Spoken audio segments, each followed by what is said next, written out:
of India. In the relief camps, thousands of people are spending their time amidst the uncertainties about their future and families. The newly delivered and pregnant women living here are undergoing a traumatic experience. Becoming parents is one of the most happiest time for any couple. But for the couple living in Manipur's relief camps, it is a tough time. There is no one to feel the physical or mental agony of these women who, due to continuous bleeding for 2-3 weeks after delivery, need to change sanitary pads frequently and have no private space to breastfeed the newborns and face nausea and morning sickness during pregnancy.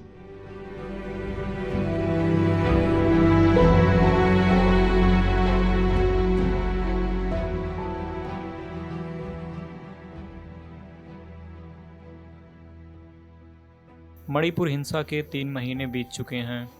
Relief camps में हजारों की तादाद में लोग स्वयं और परिवार के भविष्य को लेकर आशंकाओं के बीच दिन गुजार रहे हैं। सबसे दयनीय स्थिति यहाँ रहने वाली नवप्रसूताओं और गर्भवती महिलाओं की है। माता पिता बनना किसी भी जोड़े के लिए सबसे बड़ी खुशी का मौका होता है, लेकिन मणिपुर के रिलीफ कैंप्स में रहने वाले दंपतियों के लिए यह दौर बहुत ही कठिन है।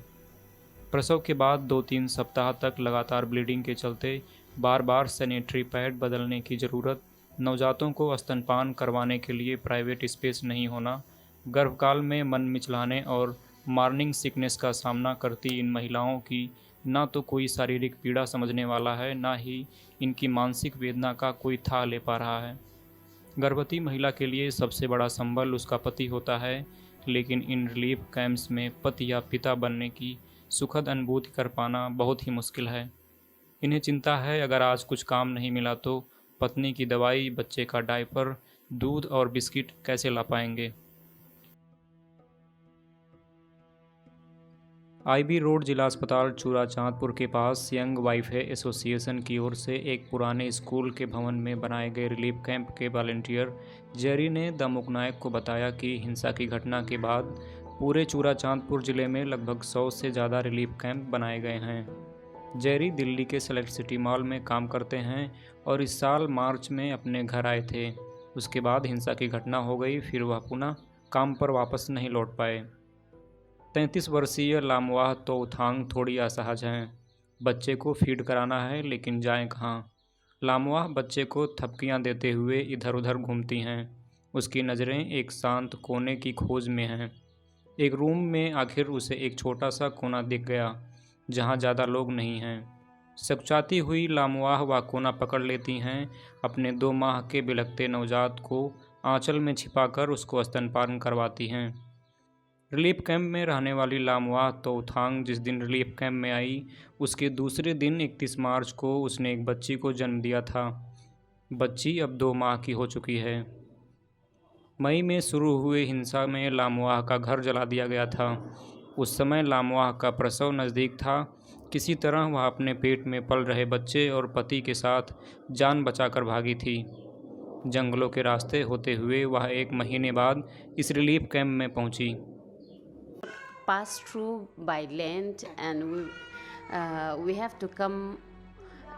बच्चे को पिलाने के लिए दूध, पहनाने के लिए डायपर, दवाई की व्यवस्था करने के लिए पति रोज़ सुबह काम की तलाश में रिलीफ कैंप से निकल जाते हैं, लेकिन ऐसी सिचुएशन में कहीं काम नहीं है।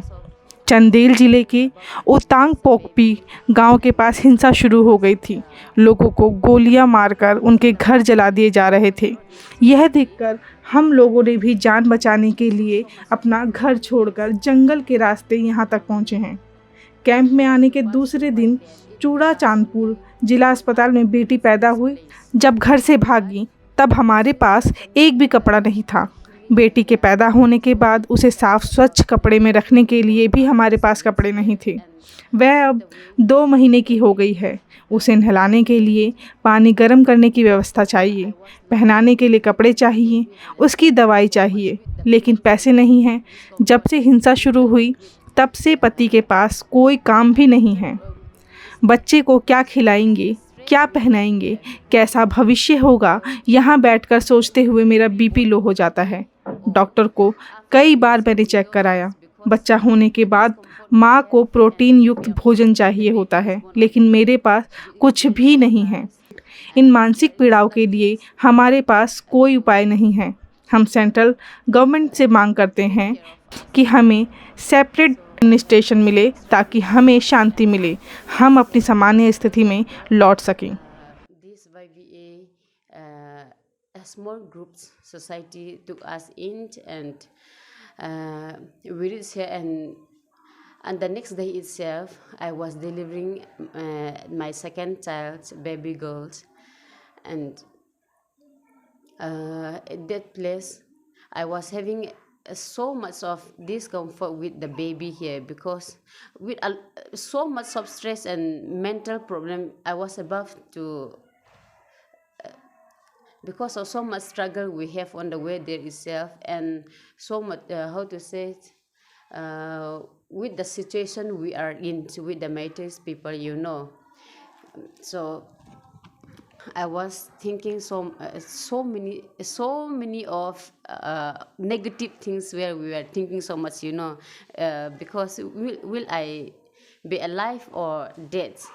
In that situation you are in. So, but with the grace of God, the baby was born naturally. That is the best thing I have with God's grace only.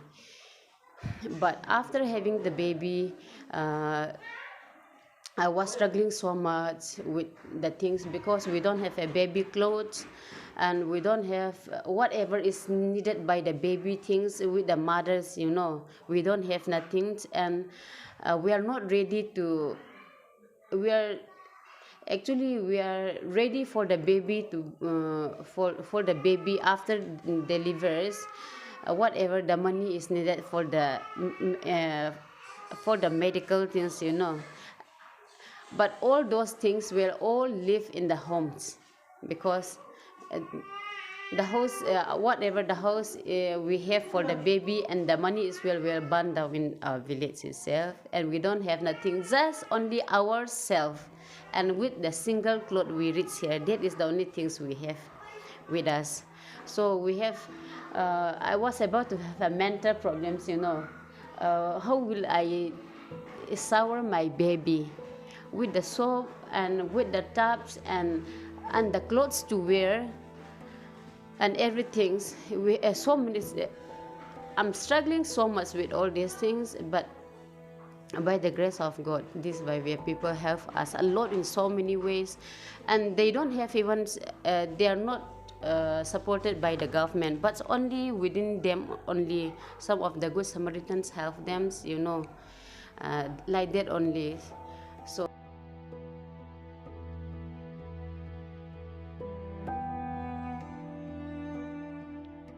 Young wives association की ओर से खोले गए इसी राहत शिविर में 25 वर्षीय लिंखोतिन, जो 6 माह की गर्भवती हैं, रह रही हैं। वह 17 मई को अपने परिवार के 2 सदस्यों और अपने 3 साल के बेटे के साथ उतांग पोकपी गांव से इस रिलीफ कैंप में आई थीं। लिंखोतिन के पति चेन्नई में हैं, जो दिहाड़ी मजदूरी करते हैं। एक गर्भवती माँ के रूप में रिलीफ कैंप में खाने और दवाई की उपलब्धता के सवाल पर लिंखोतिन ने बताया कि यहाँ खाने में दाल चावल के अलावा कुछ नहीं मिलता। दूसरी अन्य चीज़ें खरीदने के लिए पैसा चाहिए, जो कि है नहीं। यहाँ कैंप में जो मिल रहा है, जिंदा रहने के लिए ये खाना पड़ रहा है। बुखार होने पर कभी कभी पैरासीटामोल, विटामिन की दवाइयाँ रिलीफ कैंप की तरफ से मिल जाती हैं, लेकिन रिलीफ कैंप के पास उतना पर्याप्त पैसा नहीं है जितना हमें उचित मात्रा में दवाइयाँ दे सके। इम्फाल से चूराचांदपुर के बीच रोड के सारे चैन ब्लॉक हैं। कुछ भी खाने पीने की चीज़ें बाहर से नहीं आ रही हैं। यहाँ थोड़ा बहुत जो कुछ भी आ रहा है वह मिजोरम से आ रहा है। यहाँ जो चीज़ें मिल रही हैं वह भी महंगी हैं। बैलेंस डाइट के लिए चीज़ें मार्केट से मिलती है, लेकिन ख़रीदने के लिए पैसा चाहिए ना, हमें कौन देगा। हमारे पास कोई चारा नहीं है। हम बुलेट से मरे या भूख से। मीडिया कह रहा है कि ये जातीय हिंसा था, लेकिन हम मानते हैं ये state sponsored ethnic on tribal था। हमारे घर जला दिए गए थे, हम जान बचाने जंगल में भागकर चले गए, फिर वहाँ से भागकर रिलीफ कैंप में आए।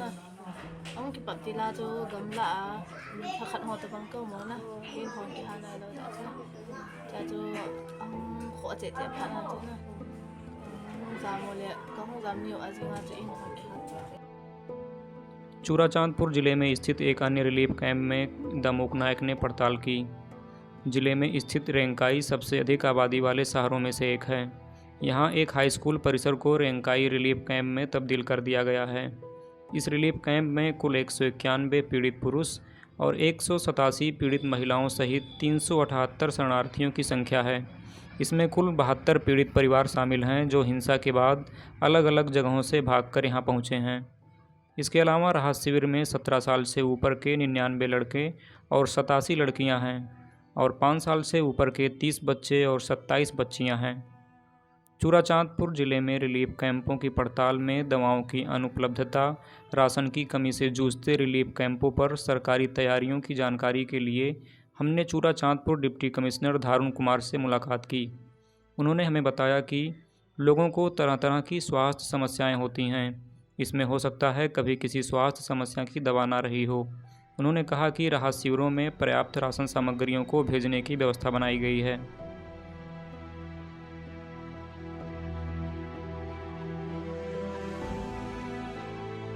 राजधानी इम्फाल से 45 किलोमीटर दूर मोइरांग क्षेत्र में खोयोल कैथल कैंप में कुल 269 शरणार्थी हैं, जिसमें अधिकांश मैतेई समुदाय के लोग हैं। जातीय हिंसा के बाद सिर्फ कुकी महिलाओं पर ही ये मुसीबतें नहीं आई हैं। इन पीड़ाओं को मैतेई समुदाय की महिलाएं भी झेल रही हैं। कुकी और मैतेई के बीच हिंसा शुरू होने के बाद से ही घर से भागकर मोइरांग के रिलीफ कैंप में आश्रय लेने वाली 24 वर्षीय टम्फासना लोइमा अपने 5 माह के बच्चे के साथ अस्थायी रिलीफ कैंप में 3 मई से यहीं रह रही हैं। 3 महीने इधर रहने की शौक, छोटा बच्चा तो बीमार है और मैं भी थोड़ा बीमार है आने के उस गया इधर रहने की कमेटी ने उसको देख कर थोड़ा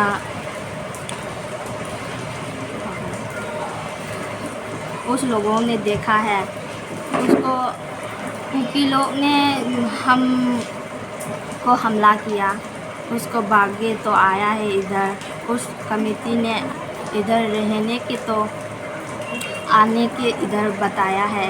रहने तो इतना रोता है कब कैसा ऐसे सिचुएशन से कब ख़त्म होने के तो मेरे दिल से सोच कर रहता है इधर। मेरा बच्चा बीमार है, मैं भी बीमार हूँ। यहाँ की कम्युनिटी के लोग मदद कर रहे हैं। कुकी लोगों ने हम पर हमला किया, जिसके बाद हम भागकर यहाँ आए हैं। जब से यहाँ आई हूँ तब से रोज़ रोती हूँ, सोचती हूँ कि आखिर कब इस सिचुएशन से बाहर निकलूँगी, मेरा और परिवार कब साथ होगा, हमें कब काम मिलेगा। कुकी लोगों ने हमारे सब घर जला दिए हैं, हम सब अब कहाँ जाएंगे। वह लोगों को मारकर वहीं रह रहे हैं। उन लोगों ने जो कुछ शुरू किया वह अभी तक ख़त्म नहीं हुआ है। कुकी लोगों को क्या चाहिए, ऐसा करने की क्या ज़रूरत थी। हम सबको यहाँ भी डर लगता है। हम यहाँ कैसे रह रहे हैं ये हम समझा भी नहीं सकते। रिलीफ कैंप के लोग प्रत्येक सप्ताह डॉक्टर से चेकअप कराने के लिए इम्फाल ले जाते हैं। सरकारी अस्पताल होने के कारण चेकअप और दवाइयाँ फ्री में मिल जाती हैं, लेकिन डॉक्टर द्वारा कभी कभी ऐसी दवाइयाँ लिखी जाती हैं जो वहाँ नहीं मिलती हैं। उसे हमें बाहर मेडिकल से खरीदना पड़ता है। दवाई लेने के लिए पैसे नहीं हैं, लेकिन रिलीफ कैंप के लोग दवाई खरीदने के लिए पैसे दे देते हैं। मैं नर्वस हूँ कि क्या कहूँ। सारी चीज़ों में कमी ही कमी है। सरकार और लीडर्स के सपोर्ट और ध्यान देने की ज़्यादा ज़रूरत है, क्योंकि हाथ में पैसे नहीं हैं, ना ही हमारे पास कोई काम है।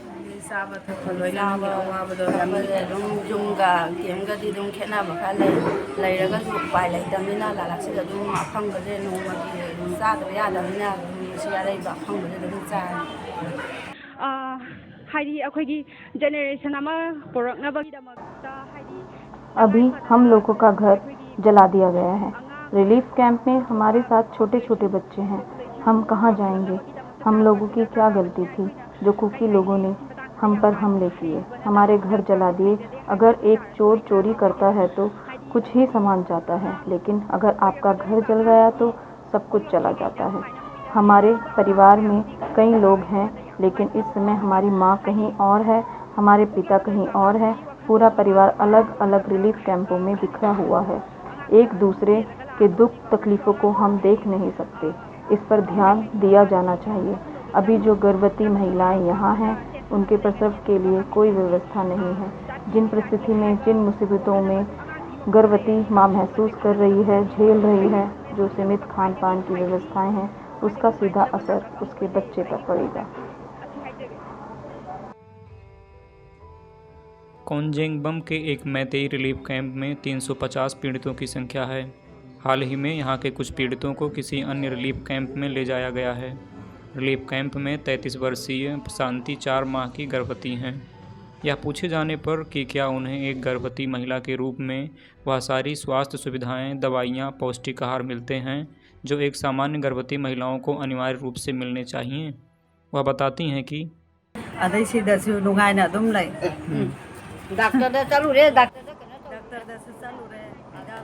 चेकअप कराने के लिए 61 किलोमीटर दूर इम्फाल जाना पड़ता है। अभी तो मेडिसिन मिल जा रहा है, फ्री में चेकअप भी हो जाता है। आगे क्या होगा पता नहीं है। अभी मैं स्वस्थ महसूस कर रही हूँ। खाना तो मिल जाता है, लेकिन एक गर्भवती महिला के लिए जो चाहिए होता है वह नहीं मिलता।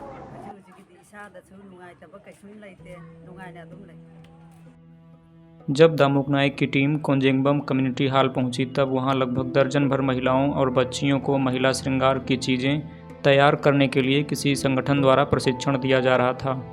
इन महिलाओं को प्रशिक्षण देने वाले टीम के रिमसन वांगजाम बताते हैं कि इन महिलाओं को यह सब इसलिए सिखाया जा रहा है ताकि इन्हें रोजगार मिले और कुछ पैसे कमा सकें। इन लोगों को प्रशिक्षण देने के बाद इन्हें रॉ मटेरियल देंगे, जिससे प्रोडक्ट तैयार करने के एवज में इन्हें भुगतान किया जाएगा। इसमें इन्हें महिला श्रृंगार की चीज़ें बनाने के लिए बताया जा रहा है।